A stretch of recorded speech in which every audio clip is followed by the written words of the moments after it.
We're going to talk about how do you stop yelling at your kids. Now, many of parents tell me that they are struggling with their kids' tantrums, tricky behaviors, back talking, or they're biting and hitting. But what if I tell you that the real challenge are not this? The real challenge is you, is me, is us, the parents.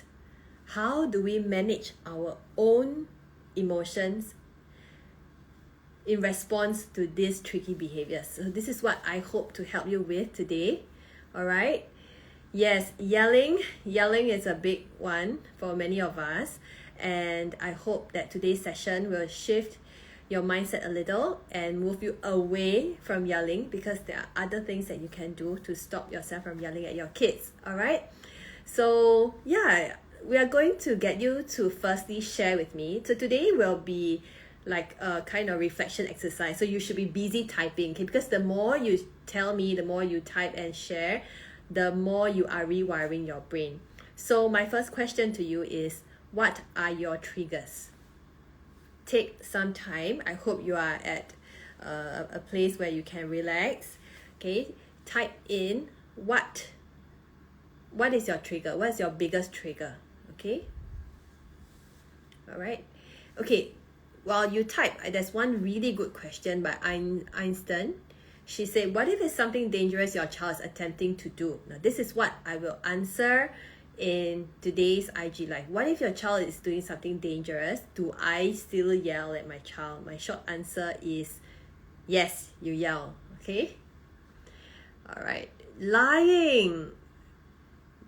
Getting frustrated, repetition of wrong actions. These are your triggers. Whining, when I need to repeat many times to get her to do what I say. Fighting with each other, when my kids are disrespectful to others. Example, to speak rudely to our helper.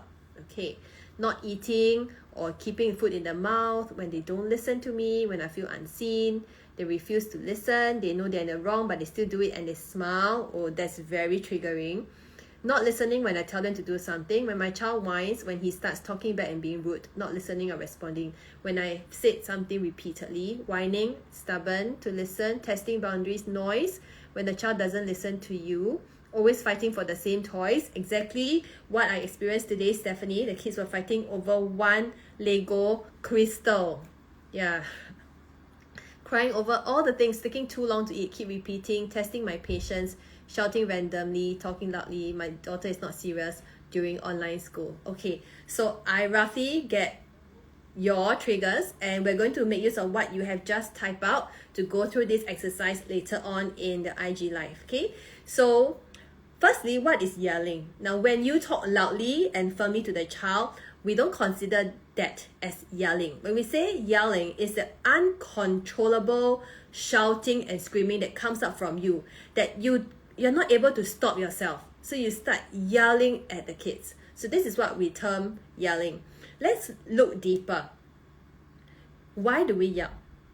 Why do we yell at our kids? Okay, what if I tell you, I want to reframe your mind. Okay? What if I tell you that yelling is your body's way of coping? What if I tell you that yelling is the release of the big emotions in you, the parent? Do you know that our body is really amazing at helping us cope and is doing a wonderful job? For example, if you go out in the sun and it's very hot, your body senses that the temperature is rising, you start to perspire. Because the perspiration can evaporate and take heat away from your skin, so you feel cooler. Can you see that your body is helping you to cope? Or sometimes if there's a foreign object that enters your eye, you start rubbing and your eye turns red. So your body is trying to tell you that there's a foreign object in your eye and you need to remove it. Or let's say you're walking with your child and there was a cyclist who cycled very quickly. Instinctively, you pull your child away because your body senses danger, senses a threat. And your reaction is your body wants to protect you. The body wants to help you to cope. So the body knows that it's dangerous. Immediately, you pull the child away. Our body is amazing at helping us cope. When we feel stress or see any situation that is threatening, like I mentioned about foreign object entering your eye, or a cyclist driving past, or if you go to a hot place, you start to perspire, the body will make you go through some physiological changes and help you to protect yourself. So when the body senses danger or any threat, cortisol is the hormone that goes into our bloodstream, and it will trigger our brain to go into the fight, flight, or freeze mode, so that you can release the emotions, so that the body can protect you, to keep you calm and safe. Just like our kids, they know that they should not be hitting, snatching, fighting over one toy, or putting the food in their mouth. They know that. But sometimes they cannot control it. And when they start to feel overwhelmed with the emotions, they throw their tantrums, they don't want to listen to you, they make you repeat several times. Because that is how their body is trying to help them to cope. They cry. That's how they release. Like you. How you release your big emotions by yelling at your kids. So sometimes I will term the yelling as the adult tantrum. If it is so hard for us, the adults, 30 over years old, I assume most of you are about 20, 30 years old, 40 years old, if after so many years of our brain developing, yet we cannot control our anger, how do you expect your 2-year-old, 5-year-old, even 10 years old boy or girl to manage their own impulses and their anger? Can you see how it is difficult for them and also difficult for you? So yelling is a process that you go through to release the emotions. But that's not what we want our kids to do, to yell, and we don't want to do that as well. I mean, no parent will love to yell at their kids, right? So your job now is to let your brain go through sufficient practice so you can rewire the brain to see those situations that you have just mentioned earlier, or the triggers that you have mentioned. These triggers, they are not threatening. They are not stressful for you. They are just perceived danger, but they are really not dangerous, and the body doesn't need to come in to help us. The body doesn't need to go through and display the knee-jerk reaction to protect us, because we have taken the time to practice thinking that these situations are not dangerous. And that is what we're going to do right now. Okay, we're going to go through this simple exercise before I answer your questions. Okay, so earlier on, you managed to identify your trigger, right? So this is our very first step. If you haven't identified your trigger, please write down. One will do. Some of you have many triggers, but write down one. And I just want to mention at this point, these triggers likely stems from how you were brought up in your childhood. In your subconscious, you experience these behaviors, or you have gone through certain experiences when you were younger that leads to you feeling very triggered now. So some of you say that I'm very triggered when my kids lie to me. So think back when you were younger, what happened when you lie? Were you spanked? Were you punished? Or if you had to keep repeating to your kids, and if your kids are not listening, you view them as being defiant, how were your parents treating you when you were defiant? Did you have some kind of baggages? Were you often compared to another sibling? So other than writing this trigger, take some time to think about, why am I so triggered? Let me just share. For me, I'm very triggered when my kids spill stuff. And I think deep down inside, I didn't like that I have to clean up. Or like cleaning up is something that is repeatedly in my mind since young. You have to make sure that things are clean. So now when my kids spill stuff, I feel very triggered. Like, why can't you keep it clean? And you know what's the funny thing? That day I told my kids, like, why are you spilling your milk? How many times do you need to spill your milk? The next moment, my husband spilled his coffee. Okay, so let's understand your trigger. So most of you have done step 1. You've identified your trigger. And I'm going to ask you another question, right? So the second question I want you to answer is your trigger, all right, is it an emergency? In other words, is it life-threatening? Is it stressful? Is it an emergency where someone is going to be hurt or property is going to be damaged? Maybe it is, maybe it's not. If it is, please yell at your kids. If your kids are running across the car park, you yell at the child to make him realize that it's very dangerous, it's life-threatening. But if your child is speaking rudely back at you, staring at you, or maybe lying to you, not eating his food, throwing his toys around, ignoring you, walk away, are these life-threatening situations? Likely, no. So, what do we do? Alright, so earlier on, you've done step 1, you identify your trigger. Now, step 2, you ask yourself this question. Is this an emergency? If it is not an emergency, there is no need for you to yell. If it is an emergency, please yell. Jessica said pulling the electricity cable. Yes, it's dangerous, especially if your kids' hands are wet or the switches are not turned off. You can yell at your kids. I give you permission to do that because we always prioritize the safety of our kids. But if it's not an emergency, I'm going to go to step 3 now. Okay? Step 3 is, what change can you make to stop getting triggered? So some of you said, Irene said, nope, it's not an emergency. Okay? Fighting with each other, if it's not too aggressive,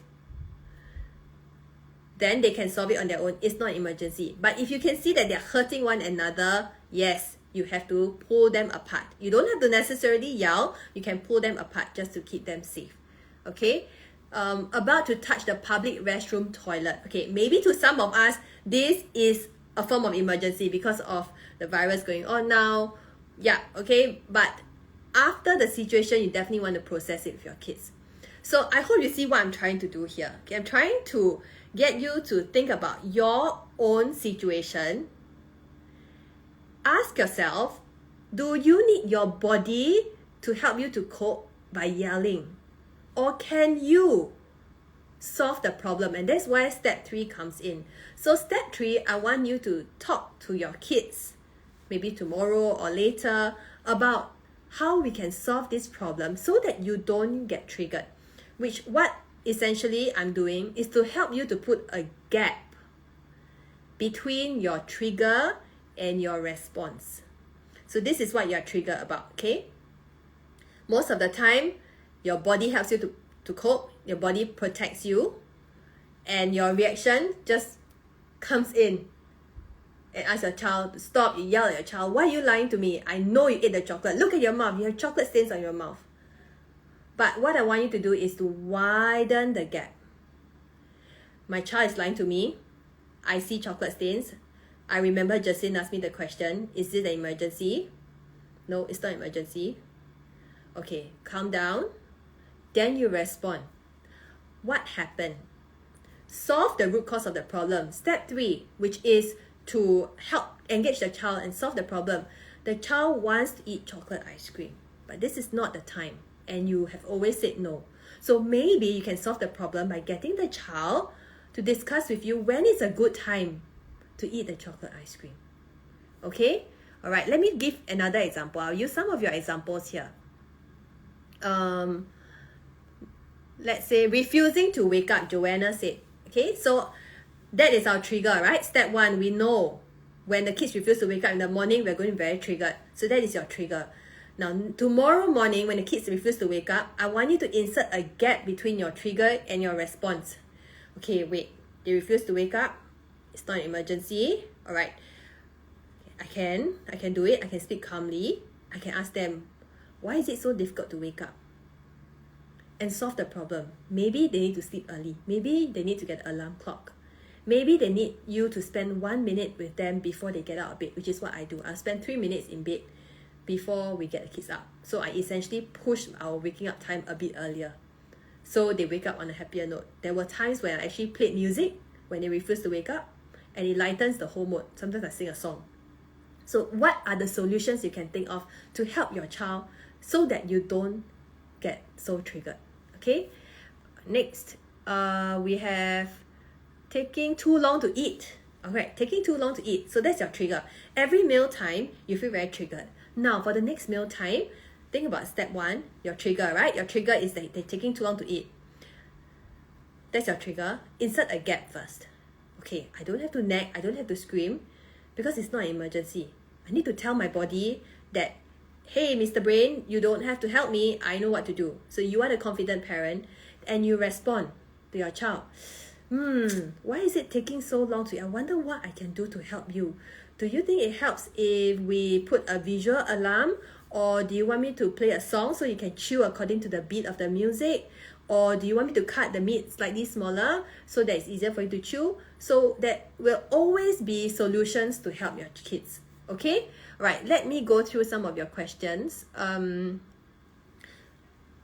Singh said, keeps hitting the table very loudly with his utensils. This is your trigger. Whenever you go to the table, your child starts hitting, right? Your trigger.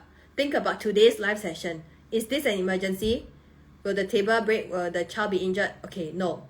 Stop. You don't have to respond immediately. That's why I want you to put a gap here.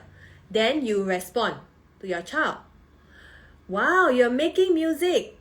How can we make music at the right places? Should we hit it on the table or should we hit it on your toy drum? Let your child choose, okay? Let's see. Is it okay to walk away from my kid after the trigger to avoid yelling? It is okay to walk away, but you need to tell the kids that you will be coming back while you're walking away to model how you manage and cope with these big emotions in you. And remember to return, of course, to make sure the kids are safe. So if there's another adult there, it's okay for you to walk away, okay?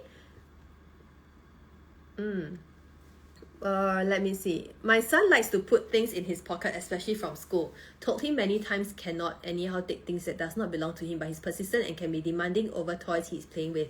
Okay, I assume that this is a trigger from you, Shell. Yeah, Shell07. So if this is your trigger, ask yourself, is it an emergency that he puts things in his pocket? Is it worth sacrificing your kid's relationship over this incident of putting things in his pocket?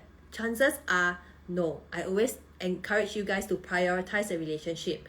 Maybe he finds it fun. Okay, so perhaps you can guide him and bring him, talk to him. Why do you need to take these things? What are these things that are so precious? So let him know that these things belong to school. But maybe at the same time, you can have some of those stuff that you can find at home. And you can do some pretend play to get him to maybe put it in his pocket even before he goes to school. So he has the stuff that he wants, something like that, okay? Let me see. What about a major meltdown at a car park for more than 10 minutes because he wants to stay in the playground with his friends? My husband also lost it and threatening to hit him. Yes, this is very real. When the kids refuse to listen, they're defiant. Now, I did an IG live on defiance, so go and check my YouTube channel where I have uploaded it there. Similarly to this video will be uploaded as well. So if the child is defiant, that is your trigger. Ask yourself, is this an emergency? Is the child ignoring you, hurting him, hurting any property, damaging anything? No. How do you respond? How do you solve the problem? How do you help the child? This is the part where you, as the adult, need to tell your body, hey, stop. I can manage this. I don't need you to come in and bring me to the fight mode so that I can release my own emotions. Think about it. You release your own emotions, but at what expense? Do you want to sacrifice the relationship with your child? Do you want your child to always think that mommy and daddy always screams at me? They never understand me. I don't think we want to get there. So hopefully with this in mind, you know that it's not an emergency. You prioritize the relationship. The next time you go to the playground, think of a way. How do you get him to leave after the time is up? Maybe you can set an alarm. You can count down 3 more slides down, or you can talk about what he can look forward to after the playground. okay? All right. How do we deal with the 18 months old not talking yet and cheeky? Also, if I say nicely, 18 months old are really, really curious little children and they want to explore. Okay, so if that is your trigger that they are very cheeky, you need to ask yourself, it's your trigger, they're very cheeky, they're trying to be funny, they're not talking yet, but they don't want to listen. Pause. Is it an emergency? No. How can you make it fun? Can you sing a song? Can you set firm boundaries? Can you let the child cry and know the limits so that he or she will know what to do the next time? Okay, of course, 18 months old cannot verbalize, but you can use gestures or non-verbal language to help. Okay, whining behavior, right? Now this is tricky. This is your trigger. It's my trigger also when the kids keep whining. So you ask yourself, trigger is whining. Is there emergency? No, it's not. It's not life-threatening. My body doesn't need to help me to go into the fight mode to cope. No, I don't need that. I know how to respond. I can talk to my kids. Can you use your talking voice? I can understand you better. If the child continues to whine, let the child whine and finish. Let your child release the feelings. Like you, when we yell, we release our feelings. We give our kids a chance to release their feelings. And talk to your child about how to communicate with words and a talking voice after the episode. Okay? Alright. Throwing food on the floor, that is a trigger. Wow, this is my trigger as well. Because of the cleaning up, right? So we feel very, very frustrated. But really, these foods, these spills, they can be cleaned up. It is inconvenient, but they can be cleaned up. And once you clean it up, then, it's not life-threatening anymore. And ask yourself, arguing or yelling and punishing your child over your child throwing food on the floor, is it worth it? What are you sacrificing? What is your child going to think of you? Are you going to be the confident parent who knows how to solve the problem? We don't want our kids to throw the food on the floor. That's why you have to set your firm boundaries. Okay? So your response will be food on the table. Let your child practice. Reduce the amount of food that you put on his plate and get your child to practice keeping the food on the plate. If the child likes to throw, before dinner, I want you to grab a basket and crush some recycled paper or newspaper. Get the child to throw. Just throw and throw and throw. Let the child be happy throwing until when it's dinner time, there's no need for the child to fulfill his need to throw. Okay? Alright. Sometimes we are too tired and all this thinking process are so tiring. Sometimes we just can't help it. Yes. So the worst part is that you are tired yourself. You are not able to access your logical part of the brain to ask yourself, is this an emergency? What can I do to solve the problem? So that's why today's session is really all about you, not about the kids. How are you going to make time for yourself to have enough rest, to nourish your brain, to read, to learn? And that is why I always encourage parents to make time for learning, because the more you read, the easier for you to better understand your child. Like today's session, the fact that you guys are here tells me that after this session tomorrow, you are going to be better equipped with an additional skill to help your kids. You know to ask yourself, is this an emergency? Okay, so you know that before the episode even happened, you already know that's your trigger. So when you approach it, you ask yourself, is it an emergency? Okay, I insert the gap. I pause first, take a deep breath. I demonstrate and model calming down strategy so that my kids will learn to calm down. Then I talk to my kids about their feelings, let them release their emotions, help them to solve the problem. Okay? Now, no one wants to become a parent and thinks that, oh, I'm going to be angry and I'm going to yell at my kids. Nobody wants to do that. But when you are too tired, you can't think properly. And we don't yell at our kids because, no, not because we like to yell, not because we want to ruin their day, not because that we are bad parents. So if you ever think like you're feeling very guilty because you've been yelling at your kids, know that that is your body's natural reaction. For those who just joined us, I started this session with telling you that yelling is a way of coping. But we don't need to yell to cope. There are other ways to cope. And that is why I encourage you to keep reading and learning. Okay, I have many parents who have joined my course and I've coached them through. They know that it's important to stay calm. there's this husband who reminded his wife, Mommy Siki. She tells me that, you know, whenever she gets triggered, the husband will tap her, okay, or she'll say ABC. Okay, ABC is this 3-step positive discipline approach that I teach the parents in my course. When they say ABC, the parent remember or what she has learned. So these are little cues to help you. So when you guys can parent on the same page, it's much easier for you to remind one another. There's this other daddy, he says he's never taken out the cane to threaten the child after learning about why the child behaved in a certain way. Do you know how powerful it is when you empower yourself with knowledge?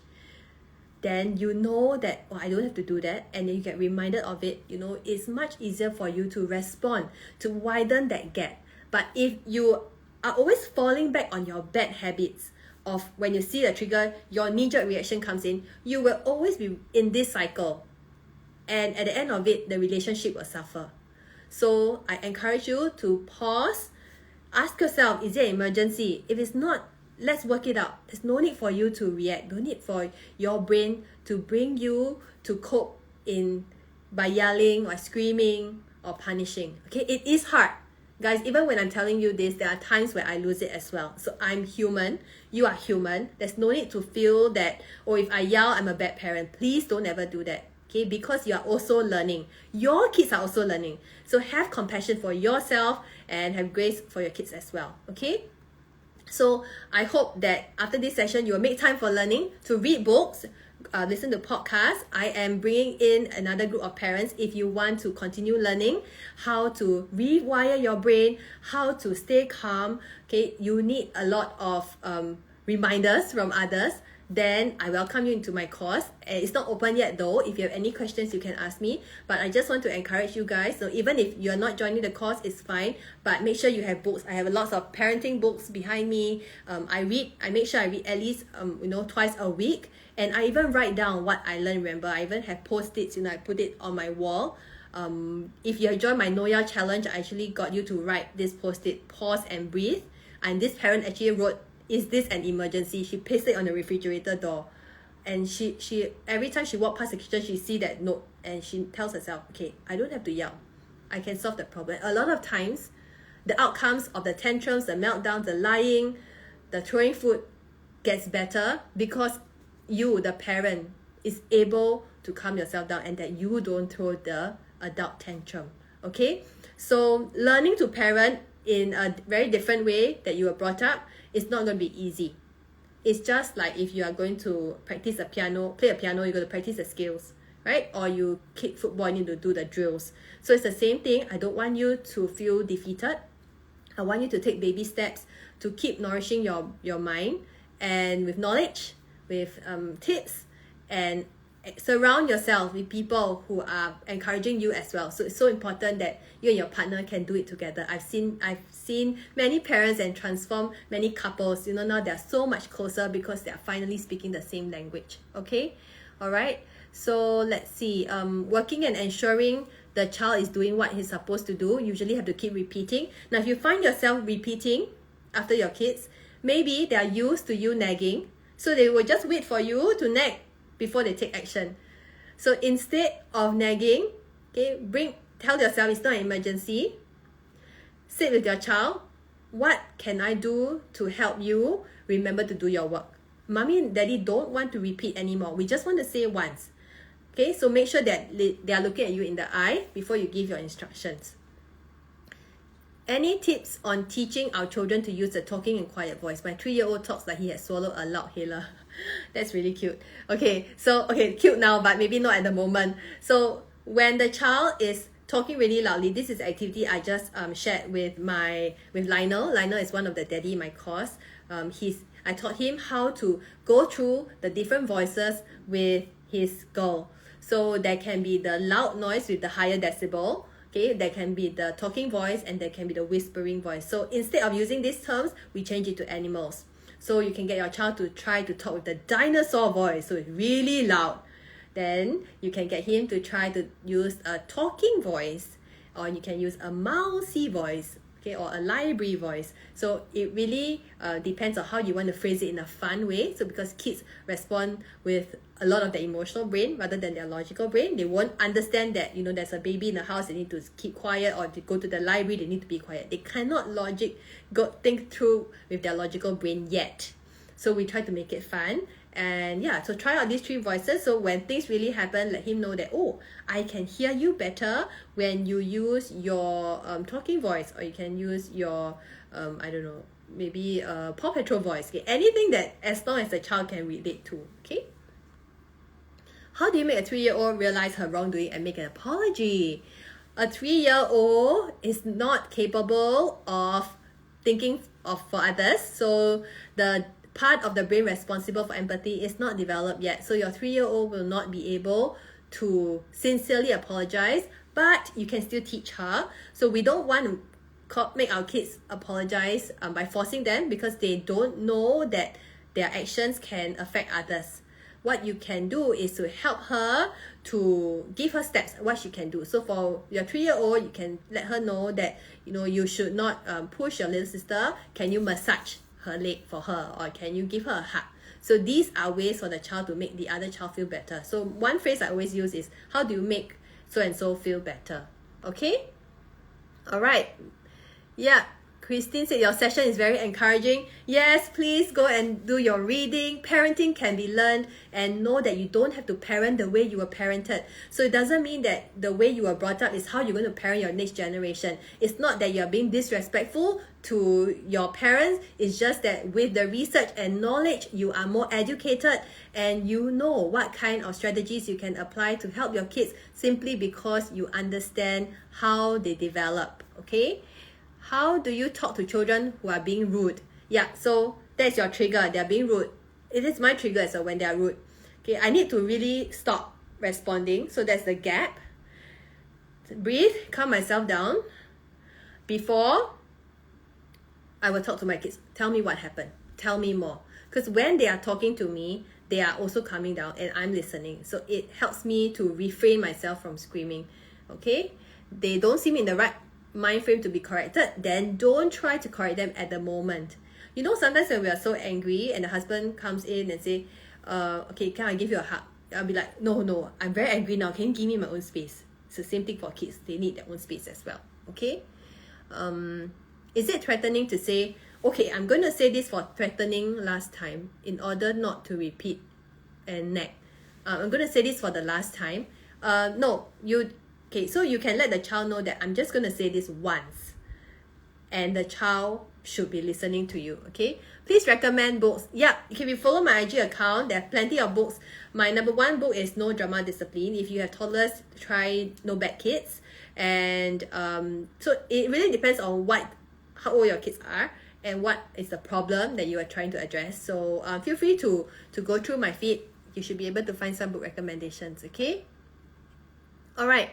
Okay, we're going to end the session by you sharing with me one tip that you have taken away, so that at least you don't waste your 30 minutes here and you can apply it tomorrow. Tell me, what are you going to try tomorrow? Okay, so at least we make sure that this is an actionable session and you can learn something and you can improve. So every progress that you make is valuable. It's getting you to where you want to be. Okay, all right, it takes time, so stay calm. Okay, Ing Homers asks, agree with Denise. Even after telling my 5-year-old to use her voice to tell us what she wants, she just keeps whining. Even after she's done whining, she refuses to put her feelings and needs into words. So perhaps your 5-year-old is not ready to put her feelings and her needs into words. And it's okay. We don't want to force the child. Instead of using words, maybe your child prefers to draw. Maybe your child prefers to color. So it really depends on how your child wants to respond. Sometimes I address a situation like 24 hours later. So I will say things like, something has been bothering me. I remember what happened yesterday. I want to talk about it. Do you know what happened? And then you can just share, and you can get the child to then process the whole situation with him or her. Okay? All right, let's look at your reflection. Okay?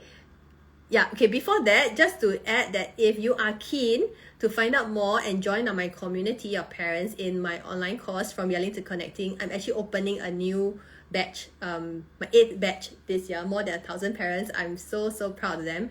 So don't forget to sign up for the wait list, okay? Because I'll be sending out exclusive resources, and you'll be first to be informed of the opening next week, okay? All right. Doodle Kerrigan says thank you. Emily says thank you. Very useful. It is not life-threatening. Yes, Cha Wen Fang, it is not life-threatening. It's not emergency. Pause and breathe. Figure out the trigger. Pause and breathe. Is it emergency? Kerrigan, really good with the 3 question mark. Is it emergency? Our yelling is our adult tantrum.